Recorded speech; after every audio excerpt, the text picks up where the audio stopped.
yung blank lure at ito yung gagawin natin design. Glow in the dark yan.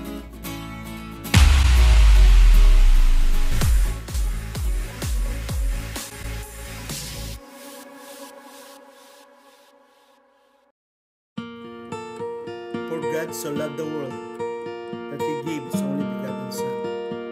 Whoever believes in Him shall not perish, but have eternal life. Amen. Okay, umpisa na natin. Gagamit ako ng clear tape at ididikit ko sa katawan ng lure. Ito ang paraan para bakatin ang korte nito.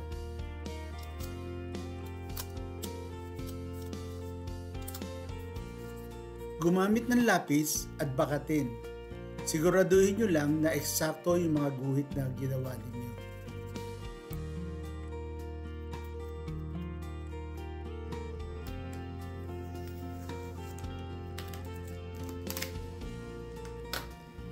Matapos bakatin, idikit ang tape sa likod ng glow in the dark sticker. Gumamit ng cutter o gunting at tabasin.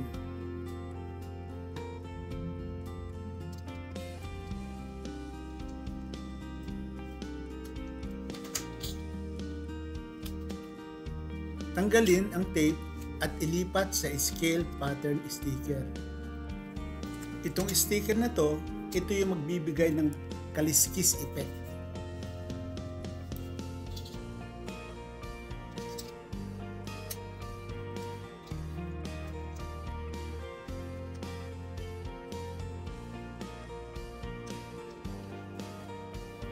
Siya nga pala, gagawa tayo ng isang pares bawat sticker. Ito yung harap at likod o yung magkabila.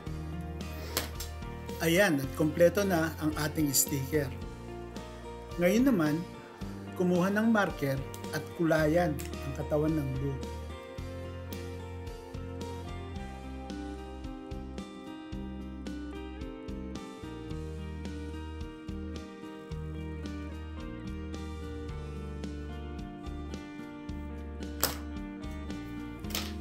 Pagkatapos kulayan, umpisahan na ang pagdikit ng sticker. Natutuwa akong gumawa nito dahil para sa akin, maganda itong libangan maknayab. Nagagamit ko pa ang talento ko. Kiskisin lang ng madiin ng sticker para siguradong dumikit. Ngayon naman napansin ko parang kulang yung itim na kulay niya. So ang ginawa ko, kukulayan ko na lang lahat yung buong katawan. Sa pagkulay ng katawan ng isda, maski anong dark color pwede natin gamitin.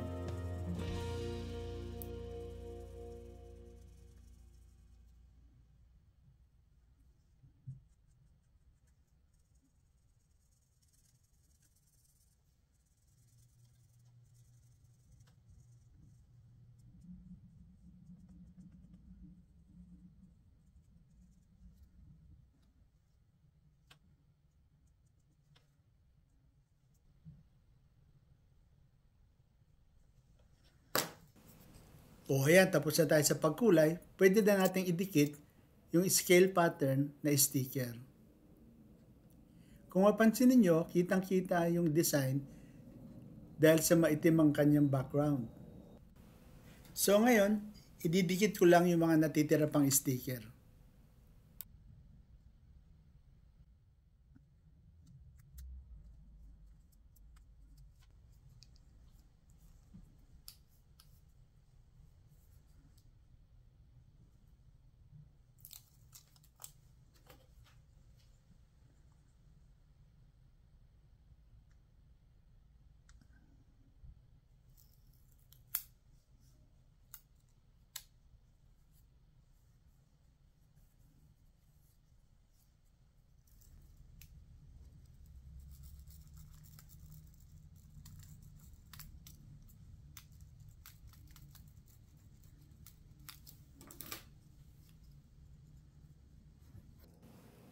Lalagyan ko na rin ng sticker yung likod ng lure.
Tapos na ako sa sticker. Ngayon naman, pipinturahan ko ng dark gray yung ulo ng lure. At ganyan ang kalalabasan niya pagkatapos ng pinturahan.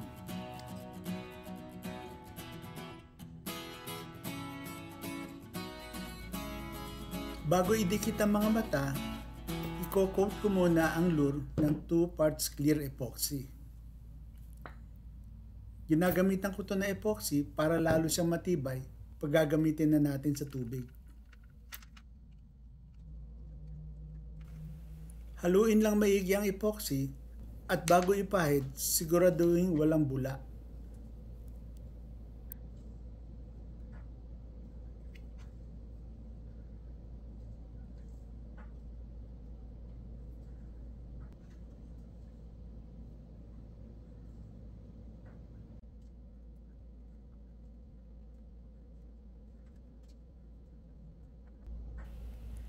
Bago matuyo ang epoxy, idikit na ang mga mata.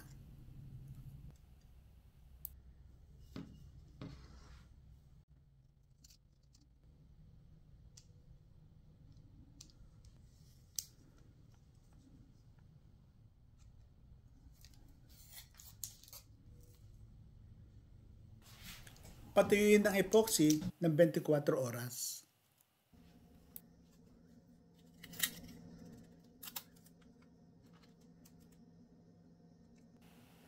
Para lalong gumanda ang lure, lalagyan ko ng panga at palikpik.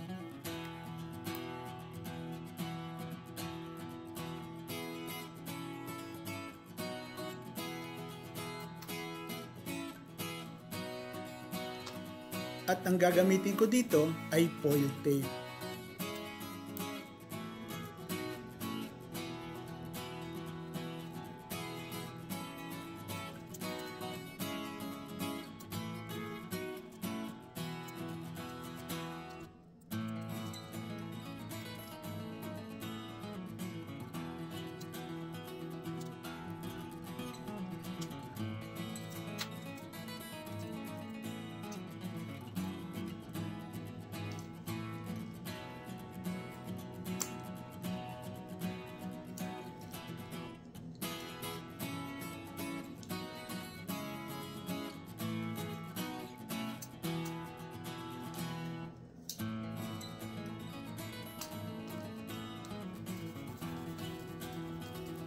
Sa pamamagitan ng kuko, lalagyan ko ng korte ang palikpik.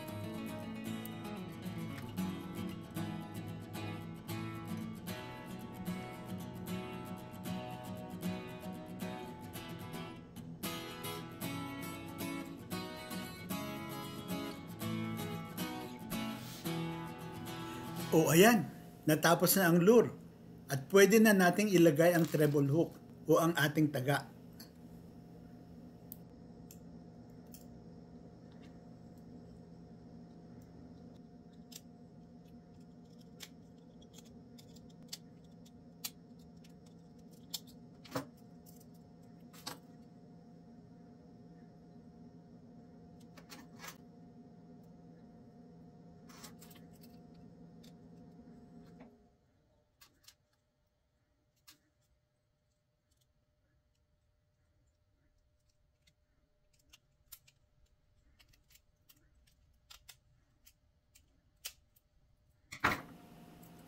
At ayan mga akmayap, natapos na din natin ang glow in the dark lure natin. At kung gusto nyo ang mga gantong klaseng project, mag-subscribe kayo sa aking channel para lagi kayo updated sa mga bago kong video. At hanggang dito na lang, maraming salamat ulit sa inyo lahat and God bless everybody. Have a good one. Aba, glow in the dark nga!